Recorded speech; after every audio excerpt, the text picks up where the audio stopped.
Hello guys, welcome back to this channel. ರೀಸೆಂಟಾಗಿ ನಂದು RRB PO result ಬಂತು. ಅದರಲ್ಲಿ ನಂದು ರಿಸರ್ವ್ ಲಿಸ್ಟಲ್ಲಿದೆ.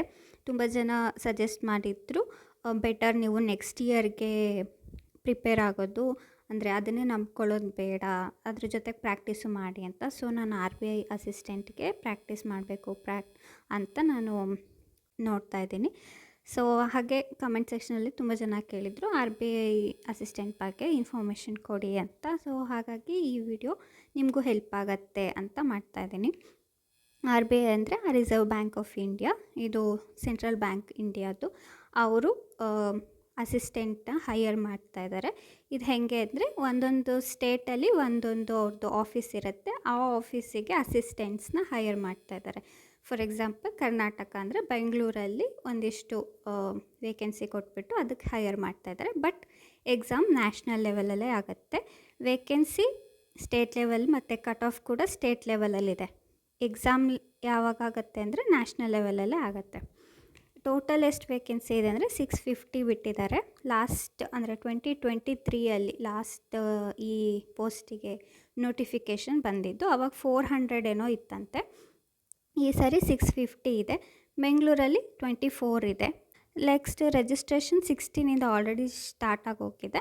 ಎಂಡ್ ಯಾವಾಗ ಅಂದರೆ 18 ಮಾರ್ಚ್ ಎಂಡಿಂಗ್ ಇದೆ ಲಾಸ್ಟ್ ಡೇಟು. ಫೀಸ್ ಪೇಗೂ ಮತ್ತು ಅಪ್ಲಿಕೇಶನ್ಗೂ ಒಂದೇ ಡೇಟ್, ಲಾಸ್ಟ್ 8 ಮಾರ್ಚ್. ನೆಕ್ಸ್ಟ್ ಹೆಂಗಿದೆ, ಯಾವ ಪ್ರೋಸೆಸ್ ಇದೆ ಎಕ್ಸಾಮಲ್ಲಿ ಅಂದರೆ ಪ್ರಿಲಿಮ್ಸ್ ಇದೆ, ಮೇನ್ಸ್ ಇದೆ, LPT ಲ್ಯಾಂಗ್ವೇಜ್ ಪ್ರೊಫಿಷಿಯನ್ಸಿ ಟೆಸ್ಟ್ ಅಂತ. ನೀವೇನಾದರೂ ಬಾರ್ಡ್ರಲ್ಲಿ ಕರ್ನಾಟಕ ಬಾರ್ಡ್ರ್, ಹಿಂಗೆ ನಾರ್ತ್ ಬಾರ್ಡರ್ ಮಹಾರಾಷ್ಟ್ರ ಮರಾಠಿ ಬರುತ್ತೆ ಅಂದರೆ you can apply for Mumbai. ಯಾಕಂದರೆ ಅಲ್ಲಿ ಕಟ್ ಆಫ್ ಕಡಿಮೆ ಇದೆ. ನಿಮಗೆ ಮರಾಠಿ ಲ್ಯಾಂಗ್ವೇಜ್ ಬರುತ್ತೆ ಅಂದರೆ ಯು ಕ್ಯಾನ್ ಅಪ್ಲೈ ದೇರ್. ಯಾಕಂದರೆ LPTಯಲ್ಲಿ ತುಂಬ ಸ್ಟ್ರಿಕ್ಟಾಗಿ ಮಾಡ್ತಾರಂತೆ. ಆ್ಯಂಡ್ ತೆಲುಗು ಬರುತ್ತೆ ಅಥವಾ ಮಲಯಾಳಂ ಅಥವಾ ತಮಿಳ್ ಬರುತ್ತೆ ಅಂದರೆ ಯು ಕ್ಯಾನ್ ಟ್ರೈ. ಯಾಕಂದರೆ ಕರ್ನಾಟಕದಲ್ಲಿ ಸ್ವಲ್ಪ ಹೈ ಇದೆ ಕಟ್ ಆಫು. ಮುಂಬೈಯಲ್ಲಿ ಕಡಿಮೆ ಇದೆ, ಬಟ್ ಹೈದ್ರಾಬಾದ್ ಮತ್ತು ಚೆನ್ನೈಯಲ್ಲಿ ಸ್ವಲ್ಪ ಜಾಸ್ತಿನೇ ಇದೆ, ಕರ್ನಾಟಕಕ್ಕಿಂತ ಜಾಸ್ತಿ ಇದೆ. ಮರಾಠಿ ಬರುತ್ತೆ ಅಂದರೆ ಯು ಕ್ಯಾನ್ ಟ್ರೈ ಮುಂಬೈಯಲ್ಲಿ. ಎಜುಕೇಷನ್ ಕ್ವಾಲಿಫಿಕೇಷನ್ ಏನಂದರೆ ಗ್ರ್ಯಾಜುಯೇಟ್ಸ್ ಮಾತ್ರ ನೀವು ಅಪ್ಲೈ ಮಾಡೋಕ್ಕಾಗುತ್ತೆ. ಏಜ್ ಲಿಮಿಟ್ ಅಂದರೆ 20 to 28 ಇಯರ್ಸ್ ಇದೆ. 28 ಇಯರ್ಸ್ಗಿಂತ ಏನಾದರೂ ಜಾಸ್ತಿ ಆಗಿದೆ ನಿಮಗೆ ಏಜ್ ಅಂದರೆ OBC EWSಗೆ ಬಿಲಾಂಗ್ ಆಗ್ತೀರಾ, SC STಗೆ ಏನಾದ್ರು ಬಿಲಾಂಗ್ ಆಗ್ತೀರಾ ಅಂದರೆ ಟೈಮ್ ಎಕ್ಸ್ಟೆಂಡ್ ಇದೆ. OBC EWSಗೆ ಮೇ ಬಿ 3+ ಇಯರ್ಸ್ ಆಗಿರ್ಬೋದು, ಅಲ್ಲಿ ತನಕ ಅವಕಾಶ ಇದೆ. SC ST ಅವ್ರಿಗೆ 5 ಇಯರ್ಸ್ ಇದೆ. ಆ್ಯಂಡ್ ಎಷ್ಟು ಸ್ಯಾಲ್ರಿ ಬರುತ್ತೆ ಅಂದರೆ ಇನ್ ಹ್ಯಾಂಡ್ 58,500 ಎವ್ರಿ ಮಂತ್ ಬರುತ್ತೆ. ಬೇಸಿಕ್ 20K ಏನೋ ಇದೆ ಬೇಸಿಕ್. ಇದು ಇನ್ ಹ್ಯಾಂಡ್ ಸ್ಯಾಲ್ರಿ ಬರುತ್ತೆ. ಆ್ಯಂಡ್ ಅಗೇನ್ ಲಾಸ್ಟ್ ಡೇಟ್ ಯಾವಾಗಿದೆ ಅಂದರೆ 8 ಮಾರ್ಚ್ ಇದೆ. ಓಕೆ, ಫಸ್ಟು ಪ್ರಿಲಿಮ್ಸ್ ಯಾವಾಗುತ್ತೆ ಅಂತ ಟೆಂಟೇಟಿವ್ ಡೇಟ್ ಯಾವಾಗ ಕೊಟ್ಟಿದ್ದಾರೆ ಅಂದರೆ April 11 ಇದೆ 2026. ಇವಾಗ ಆಡ್ಲಿ ಒಂದು ನಿಮಗೆ 40+ ಡೇಸ್ ಸಿಗುತ್ತೆ ಅಷ್ಟೇ. You have to be alert, ಹೇಗೆ ಕವರ್ ಮಾಡ್ತೀವಿ ಅಂತ. ಯಾವುದ್ಯಾವುದಿದೆ ಅಂದರೆ ಪ್ರಿಲಿಮ್ಸ್ಗೆ ಇಂಗ್ಲೀಷ್ ಇದೆ, ಕ್ವಾನ್ಸ್ ಇದೆ ಆ್ಯಂಡ್ ರೀಸ್ನಿಂಗ್ ಇದೆ. ಇಲ್ಲಿ ಡ್ಯೂರೇಷನ್ ಅಂದರೆ ಟೈಮ್ ಲಿಮಿಟ್ ತುಂಬ ಕಡಿಮೆ ಇದೆ, ಬರೀ 20 ಮಿನಿಟ್ಸ್ ಈಚ್ ಸೆಕ್ಷನ್ಗೆ. ಮಾರ್ಕ್ಸ್ ಇಂಗ್ಲೀಷ್ಗೆ 30 ಇದೆ, ಕ್ವಾನ್ಸ್ ಆ್ಯಂಡ್ ರೀಸ್ನಿಂಗ್ಗೆ 35 ಮಾರ್ಕ್ಸ್ ಇದೆ. Total 100 marks. ಟೈಮ್ ಎಷ್ಟಿದೆ 1 hour ಅಷ್ಟೇ.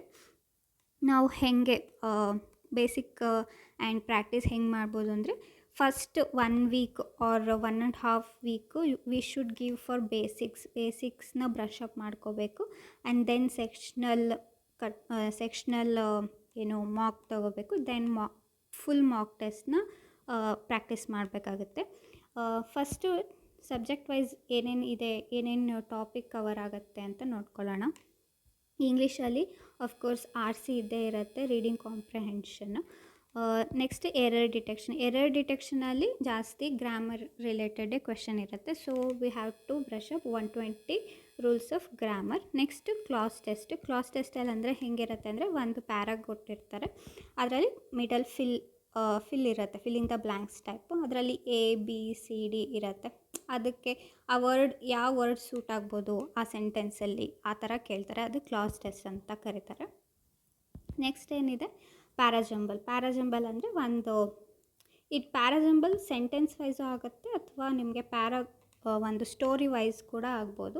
ಸೆಂಟೆನ್ಸ್ ವೈಸ್ ಅಂದರೆ ಹೇಗೆ ಅಂದರೆ ಒಂದು ಸೆಂಟೆನ್ಸ್ನ ಜಂಬಲ್ ಮಾಡಿರ್ತಾರೆ, ಅಂದರೆ ಪ್ರಾಪರ್ ಅದಕ್ಕೆ ಏನೂ ಮೀನಿಂಗ್ ಇರಲ್ಲ. ನೀವು ಫಸ್ಟ್ ಕ್ವೆಶ್ಚನ್ ನೋಡಿದಾಗ ನೆಕ್ಸ್ಟ್ ಅದಕ್ಕೆ ABCD ಅಂತ ಕೊಟ್ಟಿರ್ತಾರೆ, ನೀವು ಅರೇಂಜ್ ಮಾಡಬೇಕು ಯಾವುದು ಪ್ರಾಪರ್ ಅರೇಂಜ್ಮೆಂಟ್ ನಿಮಗೆ ಕರೆಕ್ಟು ಮೀನಿಂಗ್ ಕೊಡುತ್ತೆ ಅಂತ. ಅದು ಆಗುತ್ತೆ, ಸೆಂಟೆನ್ಸ್ ಪ್ಯಾರಾಜಂಬಲ್ ಆಗುತ್ತೆ. ನೆಕ್ಸ್ಟು ಸ್ಟೋರಿ ವೈಸು ಇರುತ್ತೆ, ಒಂದು ABCD ಒಂದೊಂದು ಇಷ್ಟು ಈಚ್. ಅದು ಸ್ಟೋರಿ ನೋಡ್ಕೊಂಬಿಟ್ಟು ನೀವು ಕರೆಕ್ಟ್ ಏನು ಮೀನಿಂಗ್ ಬರೋ ಅಂಥ ಸೀಕ್ವೆನ್ಸ್ನ ನೀವು ಫೈಂಡ್ ಔಟ್ ಮಾಡಬೇಕಾಗತ್ತೆ. ನೆಕ್ಸ್ಟ್ ಏನಂದರೆ filling the blanks, same class test ಥರನೇ ಇರುತ್ತೆ. ನೆಕ್ಸ್ಟು ವರ್ಡ್ ಸ್ವ್ಯಾಪ್ ಅಥವಾ ಫ್ರೇಸ್ ರಿಪ್ಲೇಸ್ಮೆಂಟ್ ಆ ಥರ ಇರುತ್ತೆ. ನೆಕ್ಸ್ಟ್ ಕ್ವಾಂಟ್ಸಲ್ಲಿ ಹೇಗೆ ಅಂದರೆ ಸ್ಪೀಡ್ ಮ್ಯಾಥ್ಸಲ್ಲಿ ನಿಮಗೆ 15 to 18 ಮಾರ್ಕ್ಸ್ ಸ್ಪೀಡ್ ಮ್ಯಾಥ್ಸಲ್ಲೇ ಬರುತ್ತೆ. ಸ್ಪೀಡ್ ಮ್ಯಾಥ್ಸ್ ಯಾವುದು ಅಂದರೆ simplification, approx, next number series, wrong number series, next ಯಾವುದು ಕ್ವಾಡ್ರಾಟಿಕ್ ಈಕ್ವೇಷನ್. ಇದು ಸ್ಪೀಡ್ ಮ್ಯಾಥ್ಸ್. ಇದು 15 to 18 ಮಾರ್ಕ್ಸ್ ಅರೌಂಡ್ ಅಷ್ಟು ವ್ಯಾಲ್ಯೂ ಕೊಡುತ್ತೆ. ಸೊ ಇದಕ್ಕೆ ನೀವು ಜಾಸ್ತಿ ಡೈಲಿ ಪ್ರಾಕ್ಟೀಸ್ ಮಾಡಲೇಬೇಕಾಗತ್ತೆ. ನೆಕ್ಸ್ಟ್ ಡೇಟಾ ಇಂಟರ್ಪ್ರಿಟೇಷನ್ನು, ಅದು ಎಷ್ಟಂದರೆ 5 to 10 ಮಾರ್ಕ್ಸ್ ಡೇಟಾ ಇಂಟರ್ಪ್ರಿಟೇಷನ್ನು ನಿಮಗೆ ವ್ಯಾಲ್ಯೂ ಕೊಡುತ್ತೆ. ಇನ್ನು ಉಳಿದಿದ್ದ ಮಾರ್ಕ್ಸು ನಿಮಗೆ ಯಾವುದರಿಂದ ಸಿಗುತ್ತೆ ಅಂದರೆ ಅರ್ಥಮೆಟಿಕಲಿ ಅಂದರೆ ಪರ್ಸೆಂಟೇಜ್ ಆಗಿರ್ಬೋದು, ಪ್ರಾಫಿಟ್ ಲಾಸ್ ಆಗಿರ್ಬೋದು, ಟೈಮ್ ಆ್ಯಂಡ್ ವರ್ಕಲ್ಲೇ ಪೈಪ್ ಆ್ಯಂಡ್ ಸಿಸ್ಟರ್ನ್ ಅದು ಬರುತ್ತೆ. ಟೈಮ್, ಸ್ಪೀಡ್, ಡಿಸ್ಟೆನ್ಸ್ ಇದರಲ್ಲೇ ಬಾಟ್ ಆ್ಯಂಡ್ ಸ್ಟ್ರೀಮ್ ಬರುತ್ತೆ.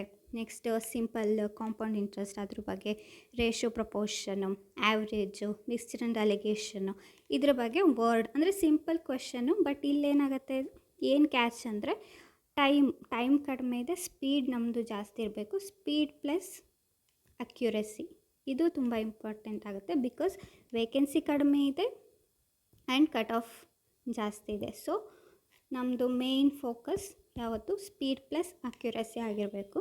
ನೆಕ್ಸ್ಟ್ ರೀಸ್ನಿಂಗಲ್ಲಿ as always puzzle and sitting ಅರೇಂಜ್ಮೆಂಟೇ ಜಾಸ್ತಿ ಮಾರ್ಕ್ಸಿಗೆ ಕೊಡ್ತಾರೆ. Around 10 marks puzzle and sitting ಅರೇಂಜ್ಮೆಂಟೇ ಇರುತ್ತೆ. Next easy topic to score ಅಂದರೆ inequality and syllogism and coding and decoding. ಇದನ್ನು ನಾವು ಈ 3 ಟಾಪಿಕ್ನ ಡೈಲಿ ಪ್ರಾಕ್ಟೀಸ್ ಮಾಡಬೇಕು. Plus puzzle and sitting arrangement, direction and distance ಸ್ವಲ್ಪ, ಮತ್ತು ಬ್ಲಡ್ ರಿಲೇಷನ್ನು ಸ್ವಲ್ಪ ಕನ್ಫ್ಯೂಸಿಂಗ್ ಆಗಿರುತ್ತೆ. ಬಟ್ ವಿತ್ ಪ್ರಾಕ್ಟೀಸ್ ಇದನ್ನು ನಾವು ಸಾಲ್ವ್ ಮಾಡ್ಕೋಬೋದು. ಇಷ್ಟು ಇರುತ್ತೆ ಟಾಪಿಕ್ಕು. ಕಟ್ ಆಫ್ ಹೆಂಗಿತ್ತು ಲಾಸ್ಟ್ ಟೈಮ್ 2023 ಪ್ರಕಾರ ಅಂದರೆ ಬೆಂಗಳೂರಲ್ಲಿ ಜನರಲಲ್ಲಿ ಆ್ಯಕ್ಚುಲಿ 91 ಇದೆ, OBC 87.75, next EWS 87.25, SC STಗೆ 84 around cut off ಇದೆ. ಸೊ ಇದ್ರ ಬೇಸಿಕ್ ಮೇಲೆ ನೋಡ್ಕೋಬೇಕು. ಆವಾಗ ಆ್ಯಕ್ಚುಲಿ ಈ ವರ್ಷಕ್ಕಿಂತ ಕಡಿಮೆ ಇತ್ತು ಅನಿಸುತ್ತೆ ವೇಕೆನ್ಸಿ, ಬಟ್ ಸ್ಟಿಲ್ ಹೈ ಇದೆ. ಇವಾಗ ಇನ್ನೂ ಜಾಸ್ತಿ ಆಗಬಹುದು, ಯಾಕಂದರೆ ಕಾಂಪಿಟೇಷನ್ನು ಚೆನ್ನಾಗೇ ಇದೆ ಕರ್ನಾಟಕದಿಂದ. ಹಾಗಾಗಿ ನೋಡಿ ಒಳ್ಳೆ ಪ್ರಾಕ್ಟೀಸ್ ಮಾಡ್ಕೊಳ್ಳಿ. ಮೇನ್ಸಲ್ಲಿ ಹೆಂಗಿರುತ್ತೆ ನೋಡೋಣ. ಮೇನ್ಸ್ ಆ್ಯಕ್ಚುಲಿ June 7 ಅಂತ ಕೊಟ್ಟಿದ್ದಾರೆ ಟೆಂಟೇಟಿವ್. ಅರೌಂಡ್ ನಮಗೆ 1 ಮಂತ್ ಎಕ್ಸ್ಟ್ರಾ ಸಿಗುತ್ತೆ, 1.5 ಮಂತ್ ಸಿಗುತ್ತೆ ಪ್ರಿಲಿಮ್ಸ್ಗೆ ಮತ್ತು ಮೇನ್ಸ್ಗೆ. ಸೊ ಈಗ ಪ್ರೆಸೆಂಟ್ ನಾವು ಜಾಸ್ತಿ ಪ್ರೀಗೆ ನಾವು ಕಾನ್ಸಂಟ್ರೇಟ್ ಮಾಡಬೇಕು, ಯಾಕಂದರೆ ಪ್ರೀ ನಾವು ಕ್ಲಿಯರ್ ಮಾಡಿದರೆ ಮಾತ್ರ ಮೇನ್ಸಿಗೆ ನಾವು ಹೋಗೋಕ್ಕಾಗೋದು. So mostly concentration on prelims. ಇವಾಗ ಇದರಲ್ಲಿ ಏನೇನು ಸಿಗುತ್ತೆ ಅಂದರೆ ಕೊಡ್ತಾರೆ ಎಕ್ಸಾಮ್ಗೆ ಅಂದರೆ, ಪ್ರಿಲಿಮ್ಸ್ ಥರನೇ ಇಂಗ್ಲೀಷ್ ಇರುತ್ತೆ, ಕ್ವಾನ್ಸ್ ಇರುತ್ತೆ, ರೀಸ್ನಿಂಗ್ ಇರುತ್ತೆ, extra 40 but time half an hour ಇರುತ್ತೆ 3 ಸಬ್ಜೆಕ್ಟಿಗೂ. ಏನು ಆ್ಯಡ್ ಆಗುತ್ತೆ ಅಂದರೆ ಕಂಪ್ಯೂಟರ್ ನಾಲೆಡ್ಜ್ ಮತ್ತು ಜನರಲ್ ಅವೇರ್ನೆಸ್ ಆ್ಯಡ್ ಆಗುತ್ತೆ. ಅದು ಕೂಡ 40 ಮಾರ್ಕ್ಸ್ಗೆ ಇರುತ್ತೆ, ಬಟ್ ಟೈಮ್ ವೇರಿ ಆಗುತ್ತೆ. ಕಂಪ್ಯೂಟ್ರಿಗೆ 20 ಮಿನಿಟ್ಸ್ ಇದೆ, ಜನರಲ್ ಅವೇರ್ನೆಸ್ಸಿಗೆ 25 ಮಿನಿಟ್ಸ್ ಇದೆ. ಕಂಪ್ಯೂಟರ್ ಹೇಗೆ ಅಂದರೆ ಬೇಸಿಕ್ ಇರುತ್ತೆ, ಸಾಫ್ಟ್ವೇರ್, ಹಾರ್ಡ್ವೇರ್ ಅದ್ರ ಬಗ್ಗೆ ಇರುತ್ತೆ, and computer generation and history and Microsoft ಇದು ಎಕ್ಸೆಲ್, PPT ಬಗ್ಗೆ ಇರ್ಬೋದು, ಆ್ಯಂಡ್ ವರ್ಡ್ ಬಗ್ಗೆ ಇರ್ಬೋದು, ಎಕ್ಸೆಲ್ ಆಯ್ತಲ್ವ ಆ ಥರ ಕ್ವೆಶನ್ಸ್ನ ಜಾಸ್ತಿ ಕೇಳ್ತಾರೆ. ಆ್ಯಂಡ್ ಜನರಲ್ ಅವೇರ್ನೆಸ್ ನಾವು ಯಾವುದ್ರ ಬಗ್ಗೆ ಜಾಸ್ತಿ ಕಾನ್ಸಂಟ್ರೇಟ್ ಮಾಡಬೇಕಂದ್ರೆ RBI ರಿಲೇಟೆಡ್ ಕಾನ್ಸಂಟ್ರೇಟ್ ಮಾಡಬೇಕು. ಯಾವಾಗಿದೆ ಹೇಳಿ, ಜೂನಲ್ಲಿದೆ. ಜೂನಿಂದ 6 ಮಂತ್ಸ್ ಅಂದರೆ ಜಾನಿಂದನೇ ನಾವು ಸ್ಟಾರ್ಟ್ ಮಾಡಬೇಕು. ಜಾನ್ ಟು ಮೇ ಎಷ್ಟಾಗುತ್ತೋ ಅಷ್ಟು ಜನರಲ್ ಅವೇರ್ನೆಸ್ನ ನಾವು ಓದ್ಕೋಬೇಕಾಗತ್ತೆ. ಅಲ್ಲಿ RBI related recent schemes and banking awareness ನಾವು ನೋಡ್ಕೋಬೇಕಾಗತ್ತೆ. ಇದು ಟೋಟಲ್ RBIದು ಅಸಿಸ್ಟೆಂಟ್ ನೋಟಿಫಿಕೇಷನಲ್ಲಿ ಇರೋದು.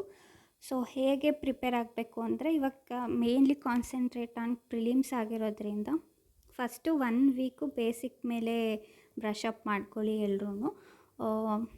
ನೆಕ್ಸ್ಟು ಸೆಕ್ಷನ್ ವೈಸ್ ಏನು ಮಾಕ್ ಸೀರೀಸ್ ತೊಗೊಳ್ಳೋದು ಬೆಟರು.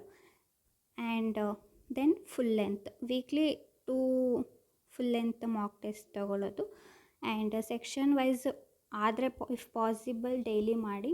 ಬೇಸಿಕ್ ಬ್ರಷಪ್ ಇಂಪಾರ್ಟೆಂಟ್, ಯಾಕಂದರೆ ಸ್ವಲ್ಪ ಗ್ಯಾಪ್ ಆಗಿದ್ದರೆ ಅಥವಾ ನೀವು ವರ್ಕಿಂಗಲ್ಲಿ ಏನಾದರೂ ಇದ್ದರೆ ಸ್ವಲ್ಪ ಮರ್ತೋಗಿರೋ ಚಾನ್ಸಸ್ ಇರುತ್ತೆ. ಸೊ ಬೇಸಿಕ್ನ ಬ್ರಷಪ್ ಮಾಡ್ಕೊಳ್ಳಿ. Next section wise mock full. If you are a beginner, ಏನು ಹೇಳ್ತೀನಿ ಅಂದರೆ, ಚಾನ್ಸ್ ಇದೆ, ಯಾಕಂದರೆ ಫಸ್ಟ್ ಅಟೆಂಪ್ಟಲ್ಲೇ ಕ್ಲಿಯರ್ ಮಾಡಿರೋರು ತುಂಬ ಜನ ಇದ್ದಾರೆ.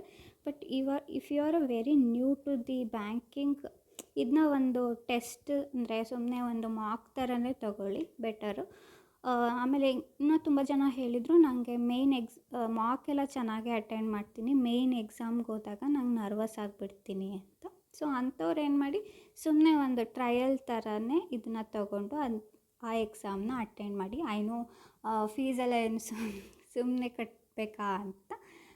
If you are financially stable you can do that. ಯಾಕಂದರೆ ಒಂದು ನಿಜವಾದ ಎಕ್ಸಾಮ್ನ ಫೇಸ್ ಮಾಡಿದಾಗ ಒಂದು ಐಡಿಯಾ ಬರುತ್ತೆ. ನೆಕ್ಸ್ಟ್ ನಾವು ರಿಯಲ್ ಯಾವುದು ನಮ್ಮ ಮೇನ್ ಫೋಕಸ್ ಇರುತ್ತಲ್ವ, ಆ ಎಕ್ಸಾಮ್ನ ಅಟೆಂಡ್ ಮಾಡೋಕ್ಕೆ ಹೋದಾಗ ಅಷ್ಟು ನರ್ವಸ್ನೆಸ್ ಇರಲ್ಲ.